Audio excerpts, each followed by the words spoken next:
Hello adventurers and happy 2026. We are going to start the year by making some reviews of movies and series about the Camino de Santiago. In this review, I am going to talk about the Spanish series Three Caminos, a Spanish production of Amazon Prime from 2021, which follows the story of 5 pilgrims who meet while making their first Camino, how they become friends, and the other 2 Caminos they decide to walk together. The review will consist of a summary of the plot, my opinion of the series from the storytelling point of view, and whether or not it represents the experience faithfully. This review contains some spoilers, although I will try to keep them to a minimum, and mostly when I speak of the representation of the way. If you have already seen the series, you can leave your opinion in the comments. This is Aventuras a Pie de Página and I'm Esteban, your series critic for today. The story begins in the year 2000, when 5 people met while doing the French way.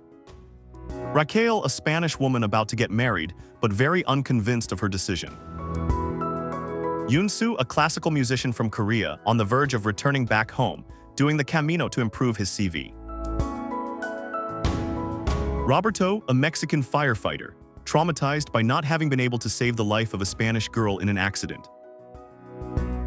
Luca, an Italian hedonist and womanizer, who is walking the way with his girlfriend. Jana, a German girl who is walking in place of her sister, who is sick with cancer.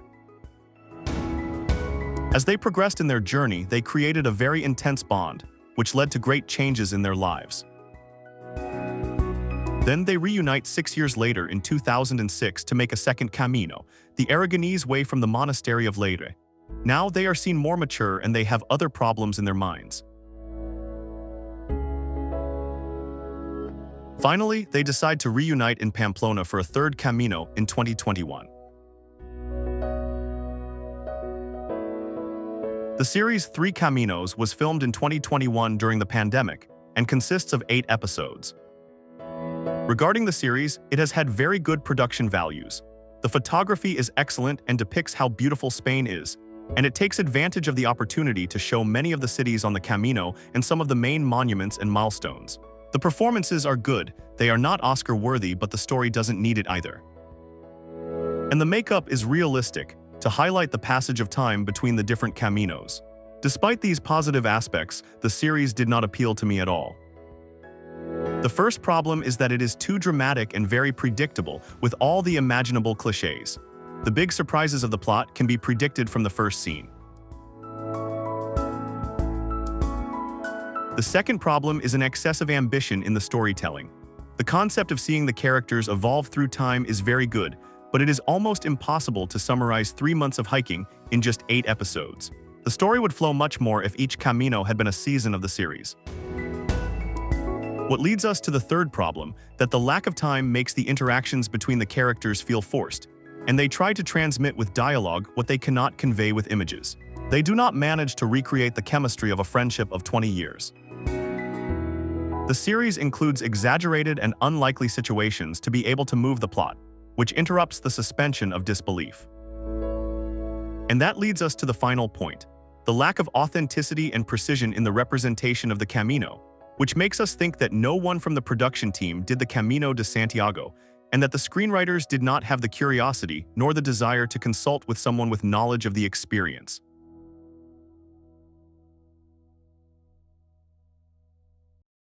The Camino as an experience is very poorly represented in the series. Nevertheless, we're going to try to rescue the few positive aspects. The first is the choice of the nationalities, where Spaniards, Koreans, and Italians are among the most frequent nationalities on the way, with Germans and Mexicans being important as well. The second is the choice of Spanish as a lingua franca, which makes sense because it is also a Spanish series for a Spanish-speaking audience. On the other hand, it is necessary that all the characters speak Spanish so that they can interact with the rest of the people in the Camino. The third is the creation of great bonds and great friendships. It is very common to meet people with whom you will have friendships for years, and some people even meet their soulmates. The fourth is the therapeutic aspect, where several characters attempt to recover from traumatic moments. Then, in the case of the character Jana, she undertakes a pilgrimage on behalf of her sister. This is uncommon in the present day, but it was very frequent in antiquity. Furthermore, it shows the desire to repeat the experience, which, in our opinion, is the reason for the success of the Camino. It's that people want to do it many times. And the last topic is the difficulty of saying goodbye at the end of the Camino, whether in Santiago or Finisterre. The Camino is a very intense experience and very deep bonds are formed. Having highlighted the few positive aspects, we are going to discuss the many negative points of this series.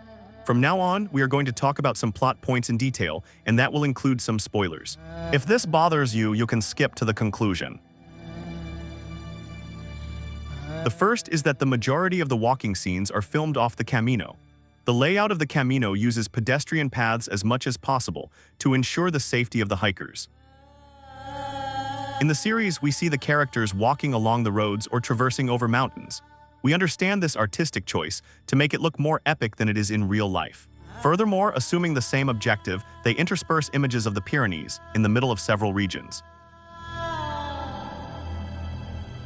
Regarding the photography, to make it more impressive, many shots are taken at sunset, like the scene in Alto de Perdón at the beginning of the first episode. However, the Camino is an experience of early mornings and sunrises on the way, and sunsets in cities. Also, curiously, no characters are seen walking at dusk. Another problem is that the sequences of populations nor the distances between places are represented correctly. Example: Raquel, after fighting with Yunsu in a single morning, walks the distance from Samos in Galicia to Cruz de Ferro to pick up something she had left. In real life, both places are 145 kilometers away from each other. Regarding the relationship with other pilgrims, three things can be said. First, they almost do not interact with other pilgrims. In their second Camino, they introduce a pilgrim with fluctuating personality, which ends up being superfluous to the entire story. Second, the existence of other pilgrims in the background walking in all directions, including many pilgrims walking in the opposite direction. Yes, the Camino can be walked in both directions. In my first Camino in 2011, in 34 days, I saw a grand total of 2 pilgrims doing the journey in reverse. In this series, you can see pilgrims walking towards France in a lot of scenes. And third, the rest of the time they seem to have the Camino for themselves and no one else. Also, they look fresh all the time and never seem to be tired or in pain. They carry their backpacks all the time. They visit churches with the backpacks. They go out to drink late at night with the backpacks. They go to concerts and jump with the backpacks on. The backpacks they carry seem to be full of feathers. However, their backpacks have everything necessary to move the plot forward. At one point, Jana throws herself into a river to rescue her sister's diary, which reminded me a scene from The Way where the main character's backpack with the sun's ashes falls into a river. One of the characters, the firefighter, happens to have about 20 meters of rope in the backpack, so the entire group can save her. Another plot device not frequently seen in the Camino is a ukulele. Regarding the backpack, the last detail is they all carry mats. The mats made sense for the Caminos in the year 2000 and 2006 when there were few pilgrim hostels and people had to sleep on the ground. But definitely not in 2021, as carrying a mat had been discouraged for more than 10 years. Which leads us to one of the most disconcerting points. They are capable of sleeping in any place.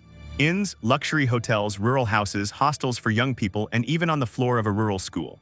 Pretty much everywhere except in pilgrim hostels. And still in the only scene where it seems that they are staying in a pilgrim hostel. Inside it is portrayed with many more comforts as if it were a youth hostel, with single rooms and double rooms. And I say seems because you hear the conversation of 2 other people, who, by context, you can tell they are not pilgrims. And this point seems completely incomprehensible to me, perhaps above all else, because there are several scenes filmed in the front of traditional pilgrim hostels, like in Bulorado and Astorga, and still decided to misrepresent the albergues. Furthermore, there are no hospitaleros nor cyclists in this series. All the churches are open, something that does not happen in real life.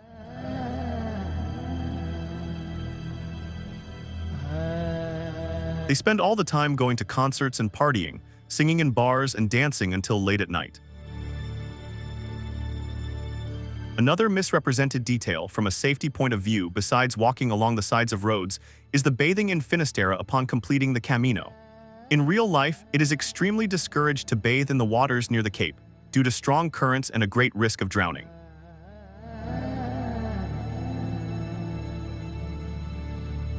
And finally, the few dialogues where the characters use terminology of the Camino sound strange and unnatural. An instance of this is where the characters confuse the credential or pilgrim passport with the Compostela, which is a certificate of having completed the experience, and on top of that they misnamed it as Compostelana. A funny last detail is that the writers decided to turn one of the characters in an expert of the Camino, without realizing it makes all these details more obvious. It is because of all these details that I claim that no one from the production of the series did the Camino, nor bothered to seek advice from an expert. In our opinion, the positive aspects are not sufficient to save the series. Therefore, we do not recommend it as entertainment, nor as representation of the Camino. If you like reviews, we have another one of the American film The Way from the year 2010. And if you like our content in general, we ask for your support by giving us a like, leaving comments, and subscribing to our channel. Furthermore, we have a Ko-Fi page for those who want to support us financially, and also you can visit our website at aventurasapie.com, where, in addition to our videos, we have our blog. Thanks for watching and see you in the next adventure.